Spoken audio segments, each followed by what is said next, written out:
Hi there, yeah, it's Nick here again. I'm just popping back on the camera because I'm just thinking about all this talk about HHO and this challenge the Desertphile has set up, and essentially the theory that he seems to be going by and all that kind of stuff. I'm curious, because obviously, you know, YouTube is full of opinions and people trying to justify their opinions. I'm just curious as to, I suppose, the facts of nature as to how these things are supposed to work. If we're thinking about energy efficiency in cars, for instance, the internal combustion engine relies upon explosions, and if another form of explosive mixture could be added to the fuel input, it would make a lot of sense that you could get more power out of your car. It would, you know, it just makes standard sense. There have been like lawnmower tests that people have published on YouTube which demonstrate an increase in the quantity of energy coming out when they use HHO gas going into the carburetor, and in some cases people try to run their lawnmowers purely upon HHO and have managed to get some interesting results. There's also people who have published and demonstrated fuel efficiencies of like 12% for their, for their various vehicles. And I'm leaving links in the sidebar. I think it's that way, which will show you some videos of people who've done tests and the results which they seem to have achieved. Now, if those results are real, there's no contest. What I object to when one sees some of the marketing for some HHO devices is that they promise like 40% or 90% or something stupid increase in fuel efficiency, which is of course a little over the top if you're considering the quantity of gas produced. Obviously the efficiency of a system will depend upon your engine size, it will depend upon the quantity of amps that you're drawing through the system, whether you've increased the size of your alternator so that you can generate more electricity, because water's not the fuel, okay? It's electricity which generates the gas which can then go through the system, which is the fuel, and the car's producing extra electricity all the time. So essentially HHO systems in cars are a question of taking surplus energy which is being produced by the alternator and turning that into something that the engine can actually use. And it makes sense in physics that would actually help your miles per gallon quite a lot, and thus to reduce emissions and all the rest of that.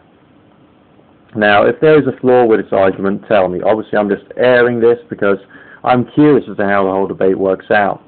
Now, I made some comments on the one of the Desertphile videos about the fact that I was interested in using HHO for cooking and heating, and someone else says, well, why don't you just use the electricity straight away? Well, you've got an efficiency problem. If you're using solar and wind, you've got the first point of inefficiency, namely in your solar panels and in your wind generator.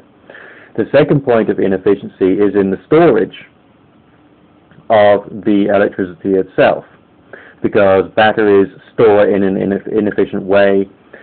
They produce the energy in an inefficient way, and also they can waste the energy. But if you could use, let's say, just, 200 watts worth of generation of electricity and turn that into a volume of hydrogen gas during the whole day, you could store it during the whole day and then use it at night for, let's say, your cooking, that would probably be more efficient, because when you're storing neat hydrogen, not hydrogen plus oxygen, but neat hydrogen, it ain't going nowhere. It's staying stored. And you could then use or burn the hydrogen, and you'll get near 100% efficiency coming out, because the hydrogen will be burned and giving off all of its energy in terms of heat and light, which is what happens during a combustion reaction.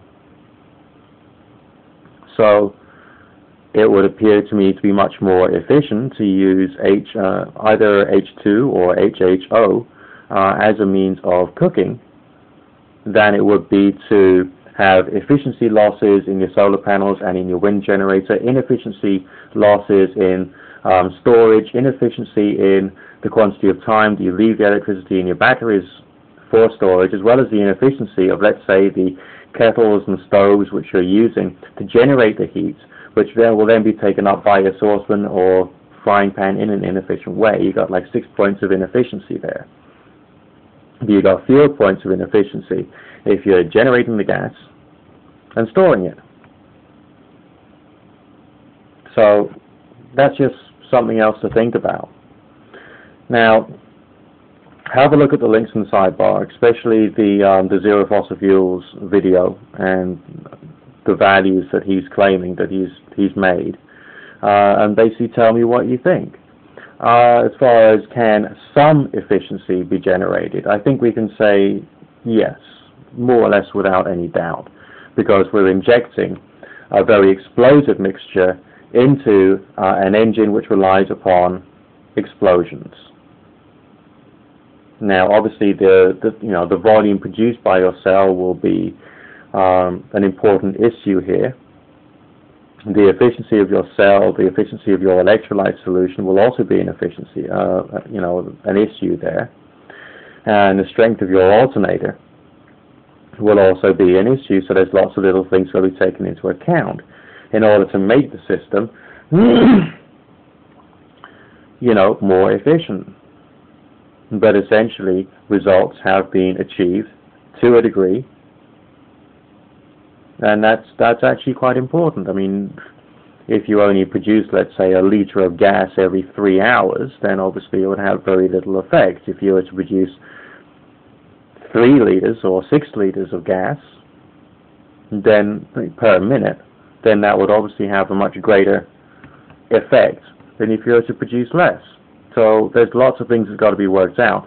The people who are selling these jam jar HHO kits which have wires in them which just like burn out the first time you use them, or only produce, let's say, 1/4 of a liter of HHO, I mean, to me they sound pathetic, and yes, they would be a scam because they're promising much more efficiency than can actually be produced by a cell of that size.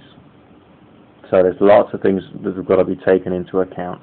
And there are scam artists in every industry, but there are also some people who are trying to work out what's real and what's really important here. And yes, I would say that these devices probably could assist in fuel efficiency, but to what degree? That depends upon the size of cell, your engine, your battery, your alternator, your electrolyte, number of plates, and everything else. So there's stuff to be taken into account here. Just a few thoughts. Bye for now.